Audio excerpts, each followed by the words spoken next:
Allora, 4 sconfitte consecutive nel momento clou della stagione. Come interpretarlo? Sì,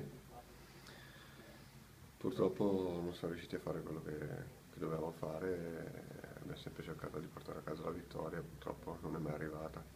Adesso sono arrivate 4 sconfitte, anche perché i punticini non ci sarebbero bastati, quindi abbiamo sempre cercato di provare a vincerla, purtroppo non è mai successo.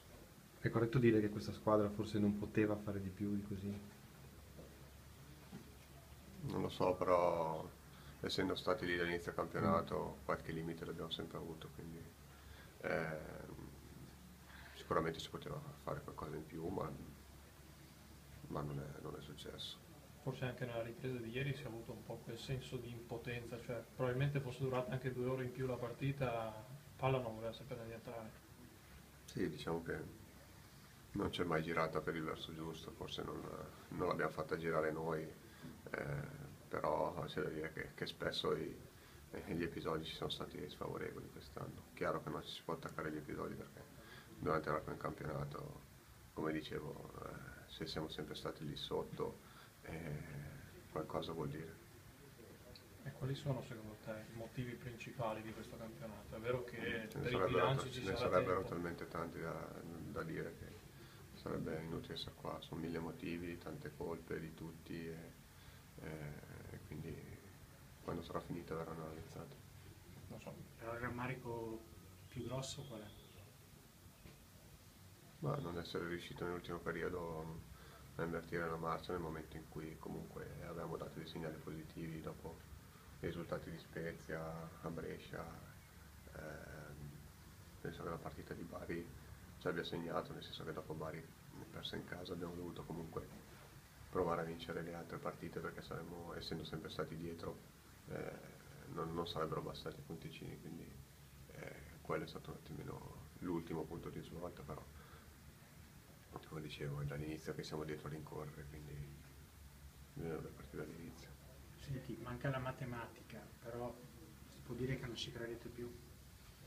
Cioè, No, che non ci crediamo più no, però è inutile che ci stiamo qui a girare intorno, abbiamo 3 partite, dobbiamo fare 3 vittorie noi e sperare che le altre due davanti a noi non facciano più punti, nel senso. E poi c'è uno scontro diretto Novara-Varese, quindi non lo so, è inutile che stiamo qui a dirci, a raccontarci la rava e la fava, siamo costretti a fare 9 punti sperando che quelli davanti non ne facciano più. senti, ma in carriera hai mai fatto una retrocessione? No, è la prima. Cioè, voglio dire, che comunque è una lunghissima esperienza alle spalle, ti saresti mai immaginato comunque di vivere una situazione del genere? No, È anche magari banale chiedertelo, però lo stato d'animo sia personale e della squadra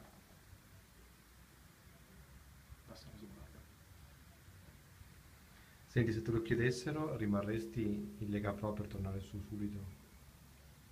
questo è un discorso che dovete fare con la società e non penso neanche sia il momento adesso di parlare di qualcosa di futuro, anche perché il futuro sono queste 3 partite, dobbiamo onorare il campionato, perché comunque ehm, dobbiamo farlo anche per noi, per un minimo di orgoglio personale, quindi poi finito il campionato parleremo, penso che la società parlerà con tutti. Tu sei sotto contratto col Padova, giusto? Io sono a metà A tra metà col Chievo e Padova, Mm. andrà quindi, risolta proprio adesso. quindi dovranno parlare prima le società e poi verrà interpellato io. Ho capito, però eventualmente essere il punto di riferimento di una rifondazione. Te l'ho detto, non dipende da me, dipende dalla società, da quello che vorrà costruire nel caso volesse ripartire dalla Lega Pro, quindi prima dovrà decidere la società. In spogliatoio vi siete parlati, anche ieri immagino il viaggio di ritorno sia No, stato non siamo parlati, una penitenza. non c'è niente da dire. Anche il mister non ha detto niente di particolare. Non c'è ancora parlato, anche perché penso che lo stato d'animo di ieri sera, cioè parlare ieri sera non sarebbe stato inutile. Parlerà sicuramente oggi e ci dirà le sue cose.